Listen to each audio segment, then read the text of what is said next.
अस्सलाम वालेकुम। मोहम्मद सिद्दीक़ मिठवार वाला कलाम वाक़ई ख़ूब चयो आहे। उते जेके चेहरा हुया तिन जा अक्स मुंहिंजे दिलि में रूह में रिचियल हुआ। वाक़ई ख़ूब चयो आहे। उते जेके चेहरा मौजूदु हुआ तिन जा अक्स मुंहिंजे दिलि में रूह में रिचियल हुआ। हिकु अजीब सनसी खेज़ अहसासु पैदा थींदो हो। हिकु अजीब सनसी खेज़ अहसासु पैदा थींदो हो। निहायत अजीब अंदाज़ सां महसूसु कबा हुआ। वाक़ई ख़ूब चयो आहे। उते जेके चेहरा मौजूदु हुआ तिन जा अक्स मुंहिंजे दिलि में रूह में रिचियल हुआ। गुज़िरियल शामूं यादि थियूं अचनि त हिकु अजीब कैफ़ियत तारी थियो वञे। गुज़िरियल शामूं यादि थियूं अचनि त हिकु अजीब कैफ़ियत तारी थियो वञे। अजीब हैरत अंगेज़ ख़्याल ज़हन में ईंदा हुआ। वाक़ई ख़ूब चयो आहे। उते जेके चेहरा मौजूदु हुआ तिन जा अक्स मुंहिंजे दिलि में रूह में रिचियल हुआ।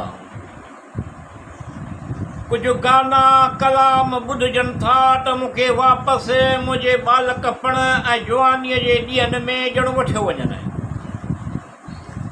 कुझु गाना कलाम ॿुधजनि था त मूंखे वापसि मुंहिंजे बालकपण ऐं जवानीअ जे ॾींहंनि में ॼण वठियो वञनि। दिलचस्प ॻाल्हियूं कंदो हो, कंहिंजो कमु पवंदो हो त कोशिशि करे इहो करे ॾींदो हो। उन सां दिलचस्प वाक़िया जुड़ियल हुआ।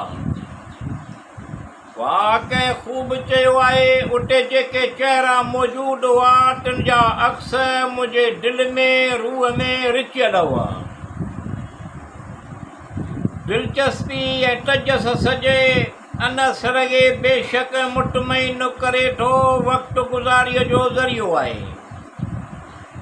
दिलचस्पी ऐं तजस सॼे अनसर खे बेशक मुतमइन करे थो वक़्तु गुज़ारीअ जो ज़रियो आहे। लेकिन अज़ीम अदब जेको माण्हूअ जे मिज़ाज फितरत में अहसास लताफ़त ऐं इंसानी जज़्बे जो एतिराम पैदा करे छॾींदा हुआ। वाक़ई ख़ूब चयो आहे। उते जेके चेहरा मौजूदु हुआ तिन जा अक्स मुंहिंजे दिलि में रूह में रिचियल हुआ। हुन जे मिज़ाज मां निवड़त ऐं नियठाई कॾहिं बि न वई। हुन जे मिज़ाज मां निवड़त ऐं नियठाई कॾहिं बि न वई। मोहबत ऐं ख़ुलूस जो अहिड़ो अंदाज़ सवाद वारियूं ॻाल्हियूं ॿुधी उते सभई सरशार थींदा हुआ। वाक़ई ख़ूब चयो आहे। उते जेके चेहरा मौजूदु हुआ तिन जा अक्स मुंहिंजे दिलि में रूह में रिचियल हुआ।